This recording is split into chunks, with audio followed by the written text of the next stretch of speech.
cookies and trackers embedded in other websites such as the like and share buttons that appear on shopping, news and other sites. Even if you don't use these buttons, Facebook can use them to determine which sites you visit and tie it to your Facebook account. Another more subtle way your privacy can be breached is through browser fingerprinting, as websites can detect your unique environment such as your operating system, browser, your screen resolution, your time zone and many other data points. These data points combined together form a unique identifiable fingerprint, even if cookies are disabled. Not only can websites track you, but browsers themselves can also send back information about you to the browser's parent company. For example, recording all your visits, revealing details about your device, or even sending your keystrokes when you type into the search bar. In other words, your browsers become spies for the likes of Google or Microsoft and send all this information back to them to monetize. So which browsers actually protect us from these things? Well, the major browsers in today's market are Chrome, Safari, Mozilla, Firefox, Microsoft Edge, and Brave. Let's begin with the two biggest offenders, Microsoft Edge and Google Chrome. Microsoft Edge sends persistent identifiers including your hardware ID and associated IP addresses to backend servers, and it was classified as a particularly egregious offender in a recent study. On the bright side, Edge does block trackers from sites you haven't visited by default, and has several preset profiles from basic to strict to easily adjust your desired level of protection. Google Chrome controls a staggering 64% of the market share of the browser market, as it is made by a company whose primary business is making money from collecting our data. It's predictably poor on the privacy front. Can you be more specific? No doubt you will be persistently prompted to link your Google accounts to Chrome the moment you log into any Google service. This is not just for your ease of use. What this actually means is that all activity on your browser becomes linked to your Google account once you click that button. Furthermore, Google's default settings are set to allow tracking until you delve deep into the settings to disable them. Even using its autocomplete feature in its search bar sends data to Google.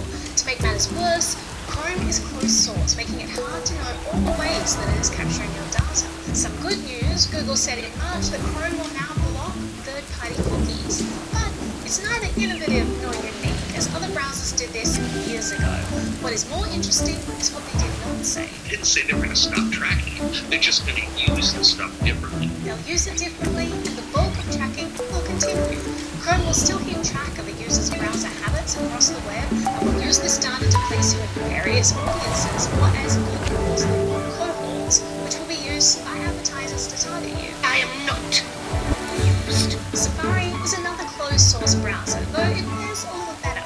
Safari blocks third-party cookies by default and has built-in intelligent tracking prevention that is designed to identify advertisers and other parties that attempt to track your online activities and remove the cross-site tracking data left behind.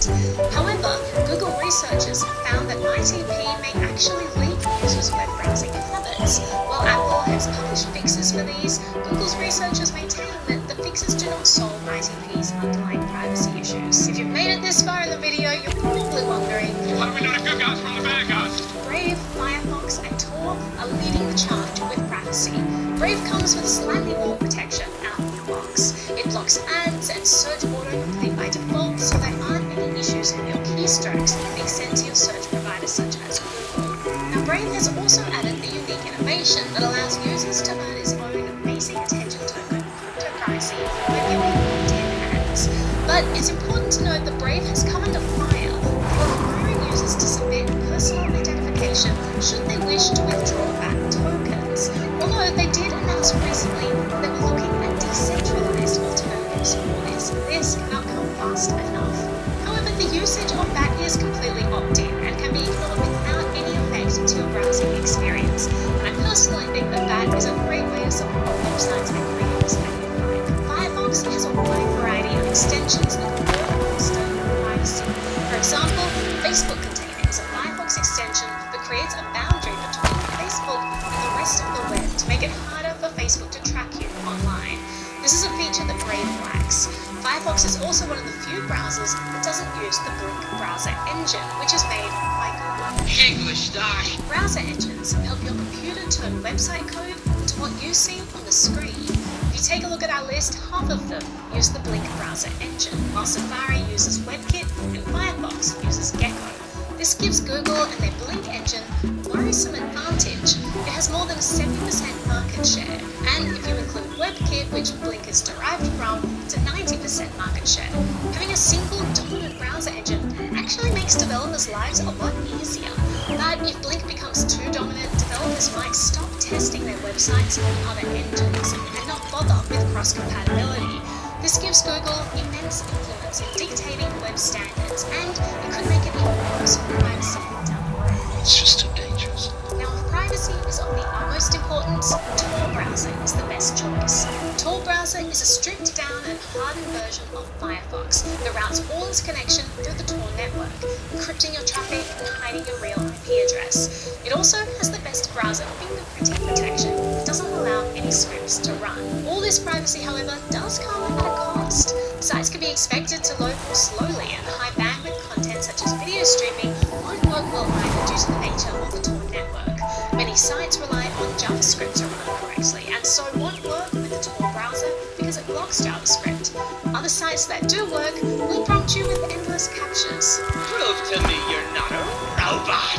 Of all these options, Brave and Firefox rank the highest in terms of privacy protection and convenience. Both come with default tracking and fingerprinting protection and are open source. They both offer the good balance of privacy, compatibility, and features. Their speed and user experience is not a pressing factor, however, and the absolute highest levels of privacy are when the Tor browser is unbeatable. These are all just options, and you'll need to make your own choices based on your needs. In this digital age, it's important to learn about ways to live a modern, privacy-conscious lifestyle. But at the end of the day, I can only show you the door. You're the one who has to walk.